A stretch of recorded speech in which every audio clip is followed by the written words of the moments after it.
Hi guys, my name is Trevor ILESLEY, teaching Be Me Consciousness. Today I want to talk about healing.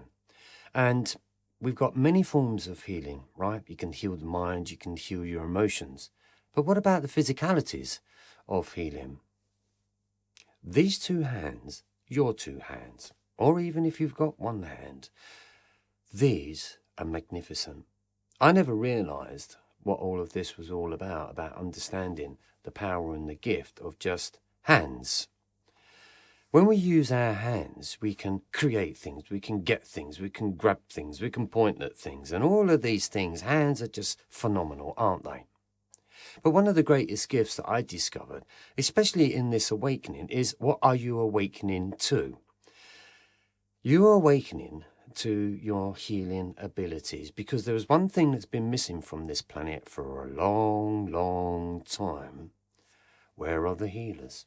Now, over the last 20 years, when I started this journey of transformation, of course, I was becoming a healer. And at that particular time, I had no idea of where this was going. So, these are your most important assets in healing.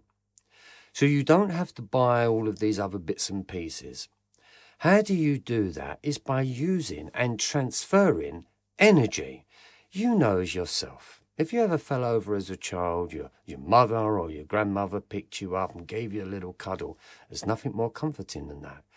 As we grew up, it turned into relationships. And there's nothing better than embracing your partner. It's nice, isn't it? It's a lovely feeling.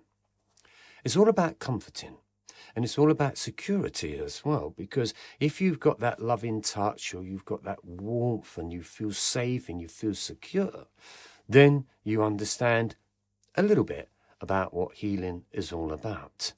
When we understand healing, even within yourself, it's a combination between your body, your mind, and your emotions, or your energy, and you use your own hands on yourself.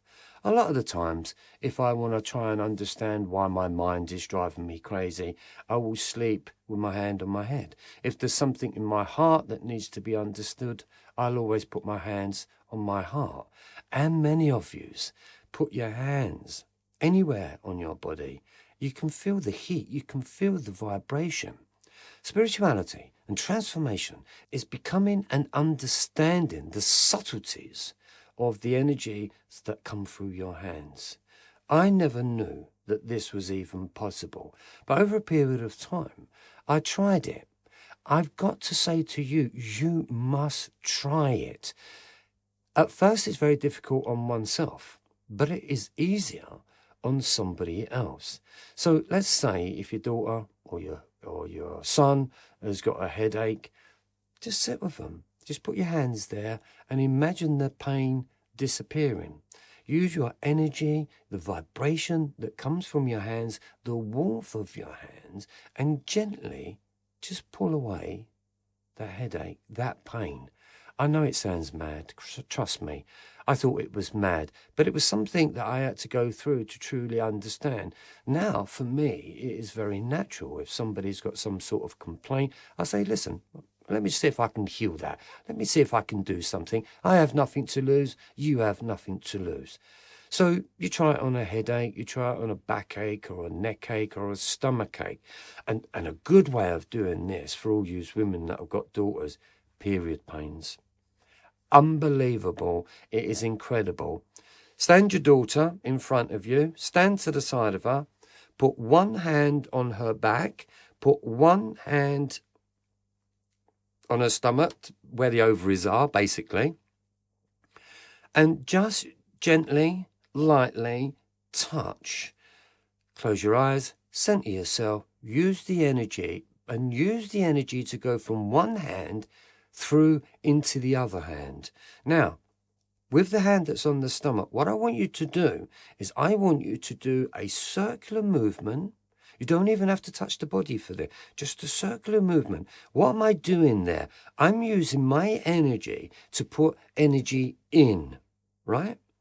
So you're using energy. Imagine a spiral of energy going into your daughter's body, right? Now, you put it in, you seal it. you sit, you wait. Then, anti-clockwise, back out, pull away, pull away, pull away, and pull away. If it's not working, go back in.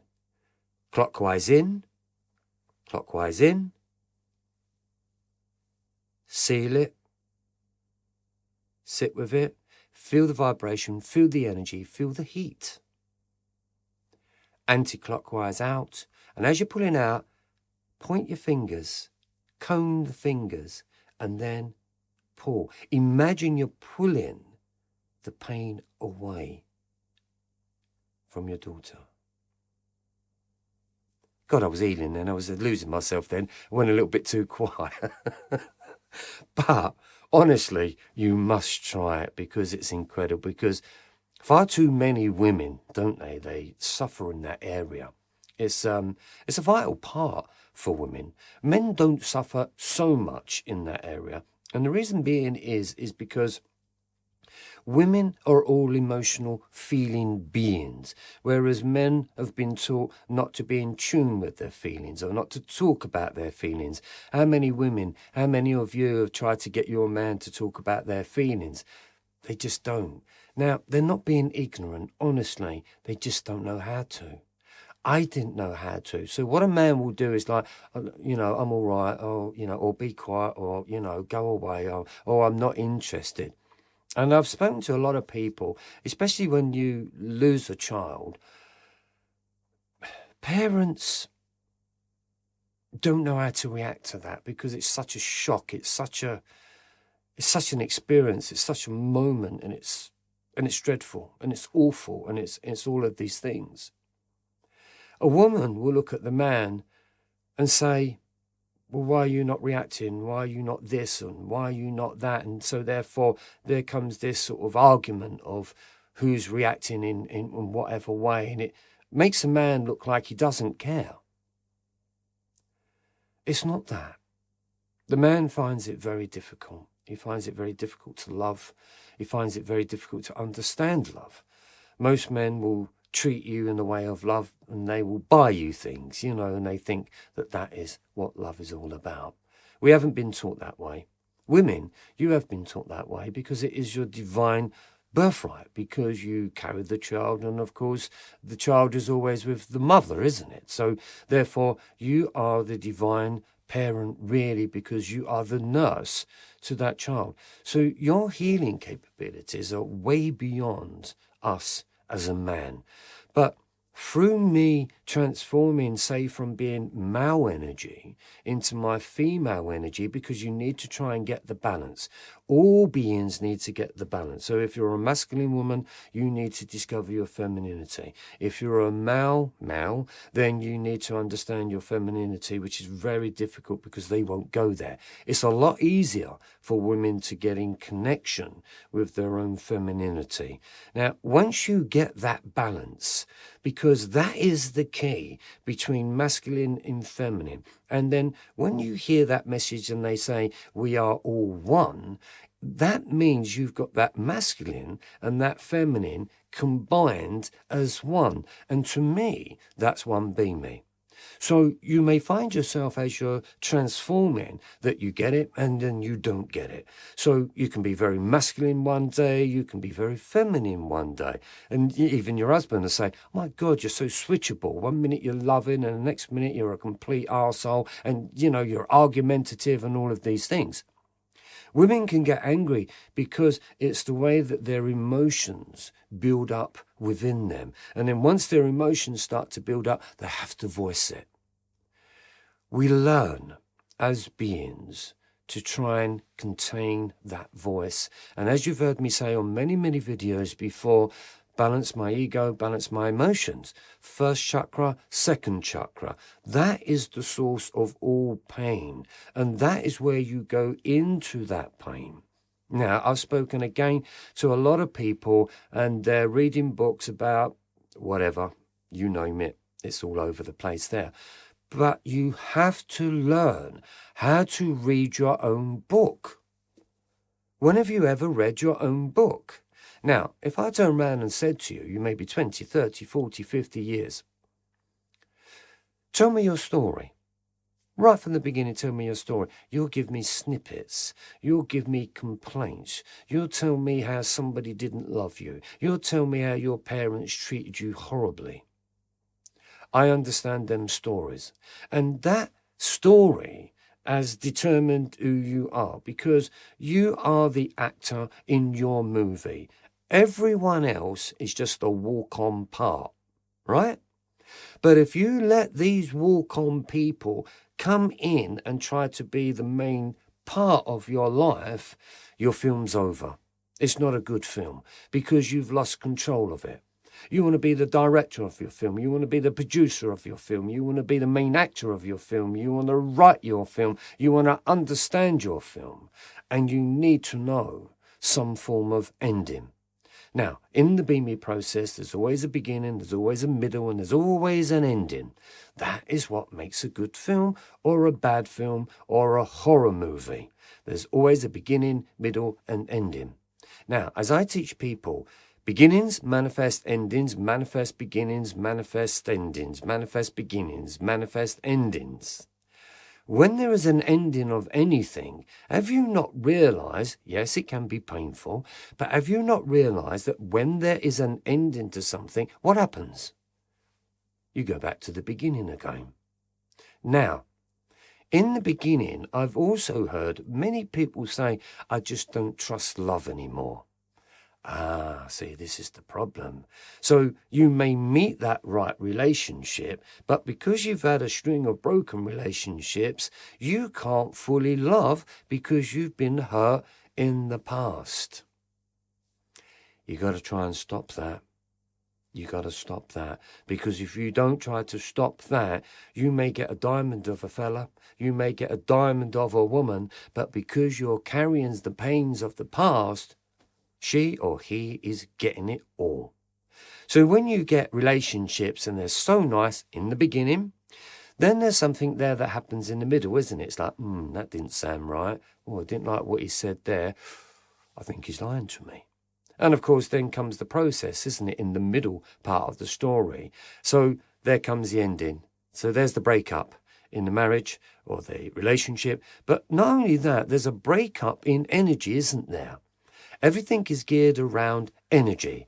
In the beginning, it's a beautiful energy. In the middle, you become aware of something and you don't start to trust your own loving energy, and you start to go into your inner world. Because in the beginning of relationships, you're out into the outer world, aren't you? It's ha, ha, ha, and it's all fantastic, and isn't it great, and isn't it wonderful? The awareness in the middle part, you start to go in a little bit and you start to shut yourself down a little bit. And the reason being is that you're really scared to love. I had this. I know what I'm talking about because I went through exactly the same. Here's another thing to look at. How many people have you met and they really love you, but you can't return that love? The reason why you can't return that love is because you can't receive the love.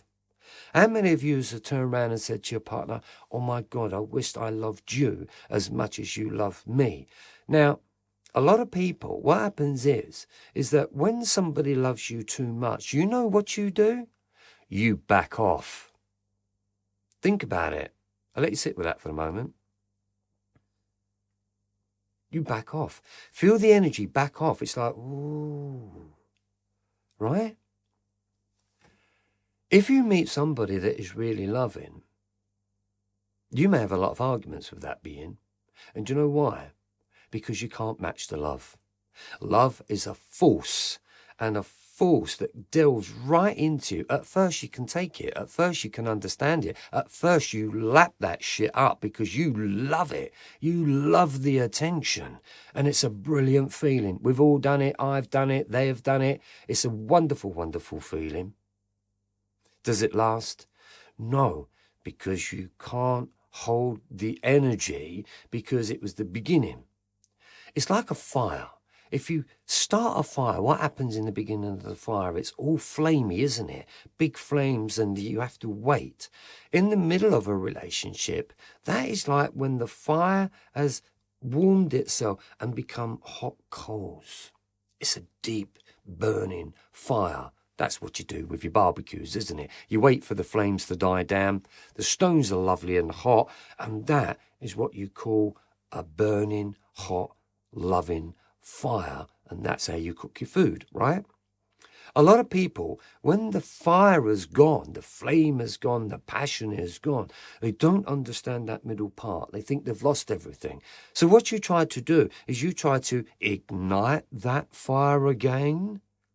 Makes sense, isn't it? Oh, in the beginning we was like this, and oh, we was like that, and now you've sort of mellowed down. Well, that's the same as the fire. Then, of course, we've got the ending, which means the fire's gone out. And then when the fire has gone out, your energy disappears. In the beginning, the energy is high. In the middle, it starts to descend itself a little bit. And in the end, the fire has gone out. And so, therefore, we end ourselves in relationships. But you can take that to many different levels. You can take that within your job. You can take that in your awareness about life. You know, you may love something about life, and then you get bored about life. And then you think, oh, God, you know, I want to end life. That's what happens. That's what people do. There's no excitement. There's no flame. There's no nothing there. And so, therefore, they just think it's pointless. It's over. It's no good me living. It's not that at all. It's about knowing beginnings, middles, and endings. Beginnings manifest endings. Do not trick yourself that a beginning lasts forever. It does not. You have to realize it's almost like the Amiga. I've forgotten the words now. It's the Alpha and Omega, right? It's the Alpha and Omega. In the beginning, it's the Alpha. Then in the end, it's the Omega. You go back to the Alpha, back into the Omega. It's the same with the Be Me. Body, mind, energy. Balance my emotions. Balance my ego. Become mindfully empty. Breathe my energy. It's a circle. Another point I want to bring out is a lot of people, you're looking for this high level of understanding. I say to people, please, don't trick yourself on that, because I did that for many years. I always thought that spirituality was to be in this high level of energy. That also cannot be sustained. And what happens is that you go high, and don't you find yourself going, you fall down. It's like, oh my God. And then you think, I just want to be high all the time. I love that energy. No, don't do that, please. Because what you got to do, you've got your high point, you've got your low point. Don't forget your balancing point. When you're in your balancing, you can go high, you come back to your balancing. When you go low, you come back to your balancing. But if you're high and then you drop to your low, don't expect to jump right back up into your high. It doesn't work. Why do you think spiritual teachers are very calm? Because they're in the middle. They're in the balance. That's what they call the heart center. High level and low level. Lower self, higher self. So you must, again, read your book. Know when you have high points in your film, in your story. Realize that when you have low points in your story, because you cannot have a film without high points and low points. It's the balance.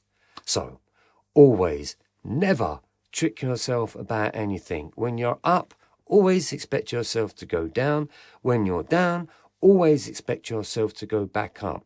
But in the process of that, if you're down, don't torment yourself. Don't crucify yourself. Don't give yourself a lot of aggravation. You need to learn and know how to sit with self. Because when you go down, there's a message in there. Because I love being so-called down. Because when I go down or I feel my energy drop, pen and paper comes out, and I say, okay, my body, my energy, my soul is trying to give me something. It's trying to tell me something. So I sit with it. I feel it.